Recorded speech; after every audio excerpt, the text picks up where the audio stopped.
Brett Hall's podcast, Talkcast, has been very inspirational for me and our fund. I want to talk about two concepts he spoke about recently. One is the philosophy of science, which answers the question of how to do science and what to do next. And also, he said something about resources. He said that the resource is only a resource if we have the knowledge to use it as a resource. And as knowledge progresses, resources become more valuable and less valuable. Take coal, take lithium, take data. These resources used to be very valuable and then not so valuable in the case of coal.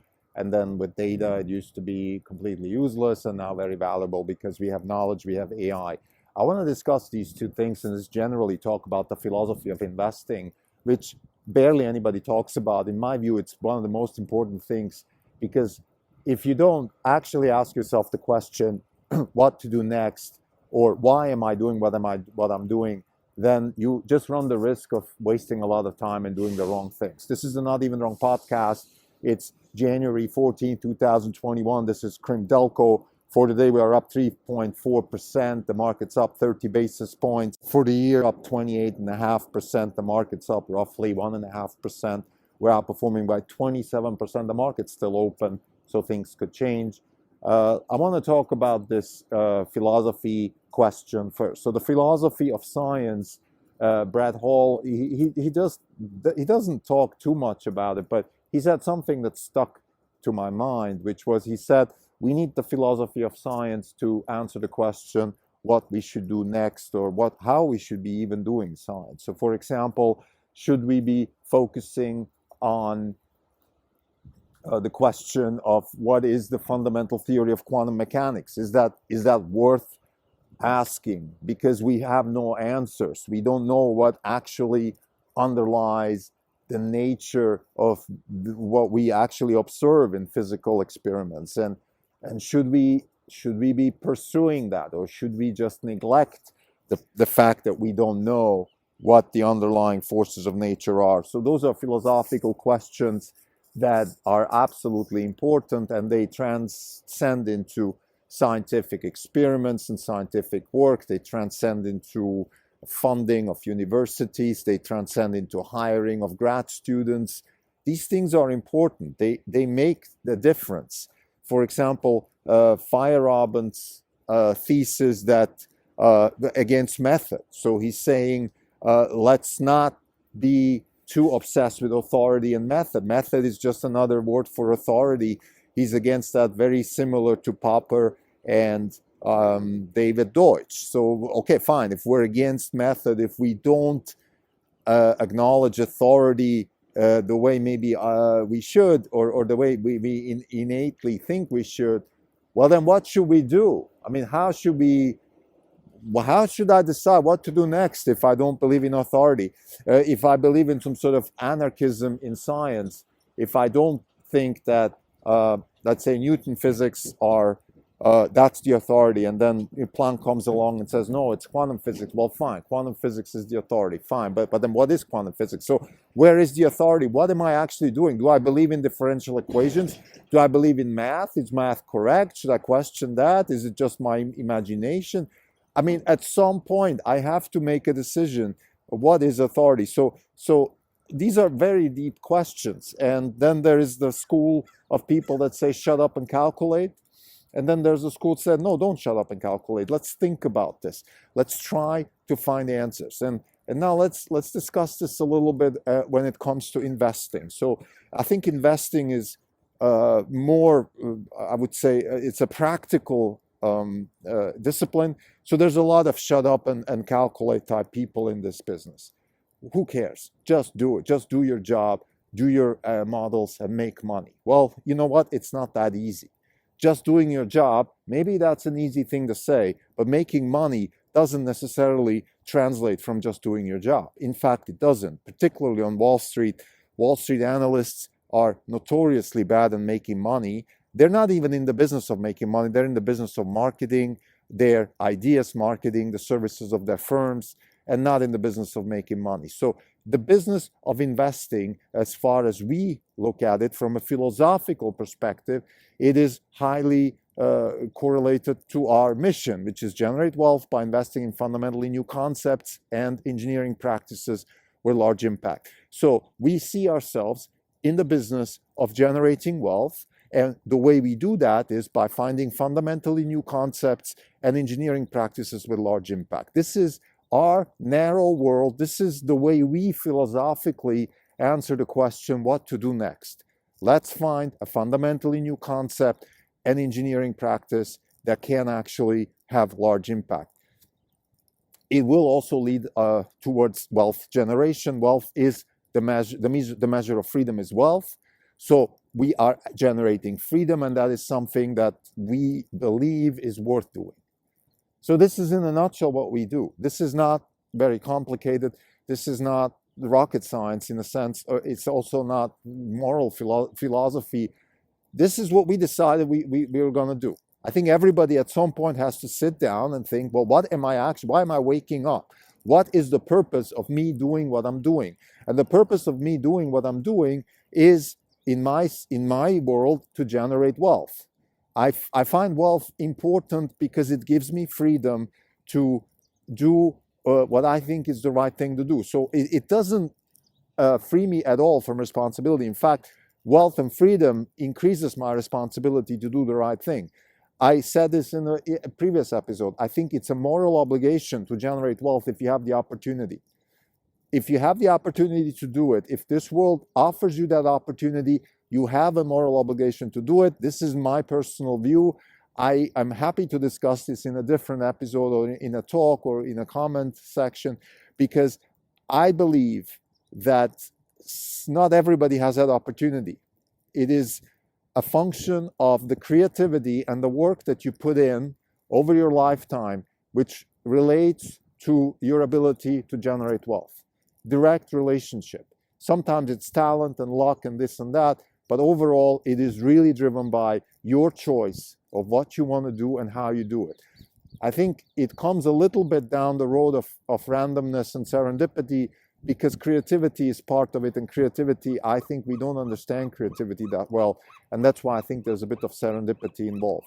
So for example, me actually ending up investing in Tesla and having intelligent electric cars as one of the main themes of my fund over the last 10 years, I don't think I was born to do that.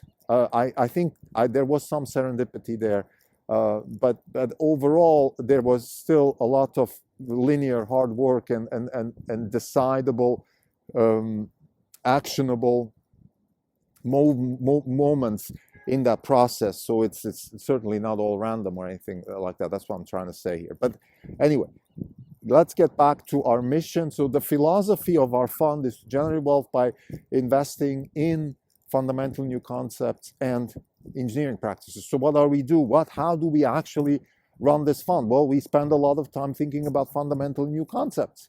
It's very simple. So what are fundamentally new concepts? We look at academic journals. We look at what's going on in academia. This is a good source of new concepts. It's not the only one.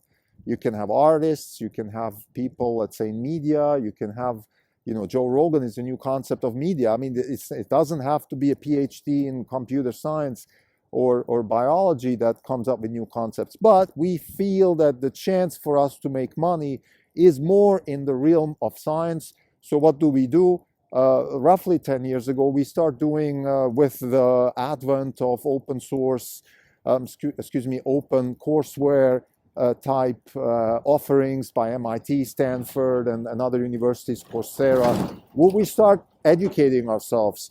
And I think, for example, MIT OpenCourseware is one of the biggest resources we use, because it gives you a good sense for what is happening right now in academia, and you're at the cutting edge of thinking, of thought within the academic world. The academic world's business is to seek the truth, find new concepts every day. So they are in the business of finding new concepts. And if your mission is to invest in fundamentally new concepts, well, this seems to be a good place to look for new concepts. We come across machine learning, we come across CRISPR. Two of our biggest investment themes have resulted from our work with academic institutions and academic people also. I mean, talking to people, conferences, pre-COVID, of course, has been very useful for us. So now new engineering practices, that's a little bit more difficult in a sense that you can, I think new engineering practices are being applied almost everywhere in the economy. So to find those or to differentiate between, let's say, Tesla and General Electric is a little bit more difficult, because you can say, well, engineering is engineering. Well, it's not. There's a kind of engineering where I think you're, and I have, this is my own sort of thinking about this, the ratio of creativity to math, or creativity to what anybody could do in a grad school program. So that ratio has to be very high. So meaning if your engineering that you're doing here, that you're executing, has a lot of creativity, then the chances of value creation are much higher than if it's just something that pretty much anybody could do, but only those people do who are actually in the business of doing it. So for example, making a wind turbine a little bit more efficient doesn't require that much creativity, or maybe it does, but the company's culture is not such that the creativity is being rewarded, and therefore there is not a lot of creativity in that particular engineering practice, versus at a company like Tesla, creativity is rewarded, creativity is the driving force of the company, hence there is more incentive to try to use creativity. And creativity is a difficult thing to use for people because it's uncertain. It is building an innovation stack, so it's creating problems, solving new problems. It's a little bit of an uncomfortable situation. And I've compared a creative company actually with the definition of life. Life, I like the definition of life, which is sort of the process where chemical processes are being kept from going into equilibrium. But so it's this process of keeping everything a little bit unstable but still together. And this is kind of the way I see a creative, innovative company growing, but constantly being unstable, but then also being kept together. And that's kind of where we see the sweet spot for ourselves. So to summarize that part of Brad Hall's interesting inspiration, which is the philosophy of science being the question of what to do and how to do science, we are transferring this to investing. What's the philosophy of investing? What are we doing and how are we doing it? And in our case, we have formulated a mission and then found ways to execute against that mission. And we believe that also questioning our own philosophy, which, by the way, I haven't mentioned that, of course, that's very important. We have a principle stack which builds on top of each other. So we have David Deutsch, The Beginning of Infinity. We have 0 to 1, Peter Thiel. We have The Innovator's Dilemma, Clayton Christensen, and The Innovation Stack by Jim McKelvey. These books are based where we take the principles from, on which then we build our ideas and our mission and our execution against the mission. The other question that Brad Hall brings up, which is also very interesting, is the question of resources. And I think that is an unbelievably interesting angle to look at the world, which is, okay, what are resources? Resources are things that we can use for productive purposes, but the value of those resources depends on our knowledge. This is the insight here. This is the insight that, in my view, is really interesting to look at, because you could look at a company now from the perspective, okay, what resources are they using? And are they using different resources than other companies? And if so, that means their knowledge is different and hence their competitive advantage. Take Tesla. Tesla is using the data of their own driving, so for example, the driving of the fleet, as an input to their AI engine. This is resources that other people don't have. Tesla has it because they have the assets, the resources, and the knowledge to do that. This is an amazing example of how resources in one corner can be useless and in the other corner extremely valuable. And this is exactly what Brad Hall is talking about. Of course, he's mentioning actually in his podcast lithium. Lithium used to be useless. It's in the salt mines up there in Bolivia and Salta in Argentina and Chile. And now all of a sudden it's one of the most valuable resources on earth because of the electric car revolution. That, of course, doesn't just apply to Tesla, but it is, of course, an interesting way to think about resources. Tesla is using different types of cell architectures, so there could be more input, let's say, they could find nickel a more interesting resource than maybe other people because they're using more nickel. So resource is dependent on our knowledge, and I think AI is a phenomenal example of how the resource of data has become very valuable because we have the knowledge. And I think in the future, we're going to start looking more at companies from that perspective. So it's kind of a resource-centric way to look at companies. How differentiated is company X? Well, let's look at the resources they're using. Let's look at what resources are they using, and oh, they're using resources that others aren't using. That means they have a different type of knowledge. Tesla is using cameras for quality control. Now that's not super novel, but still they're using more of it. They have the knowledge to do it. They have vision technology that can be used to do quality control. And maybe lastly, I want to maybe discuss a little bit also our biology, synthetic biology, cell engineering, genomics companies. Now, what are the resources that they are using? Well, of course, here we are much closer to science. So the resources that they are using, for example, the ability to engineer cells is absolutely unique. Things that for most people are completely, they don't even know what it is. For example, what does it mean to re-engineer a cell to do a certain task? What does it mean to have access to information, let's say, what certain cells are doing versus if you change the DNA of that particular cell, what it's doing. So these types of information, of course, the resources there are so unique that even the resources themselves are cutting edge. And I think that's one of the beauties of our, what we call the CRISPR index. Of course, it also makes it risky because it's not just that the assets are, okay, it's not the assets and the creativity and the knowledge, even the resources that are needed to execute against the mission of these companies, they are in flux. They are also very novel, so it's a little bit more difficult to assess the value and the probability of success in that space, but that's exactly why they are interesting, why we believe that there's a good chance that we could have a massive value creation also on that side. So to summarize, this concept that resources are the value of resources is driven by the knowledge we have, and there is a flywheel effect. We use certain resources, generate knowledge based on that. So actually the genomic space is a beautiful example. According to Paul Dabrowski, he thinks that 2020 was a big breakthrough for CRISPR, because what happened is we have found mechanized ways to do large multiplex editing of genes in order to do research. So I have a certain DNA sequence and I start knocking out certain genes, and then I'm building a library. So if I knock out this gene, this happens. If I knock out that gene, this happens. If I knock out these two and that one, this happens.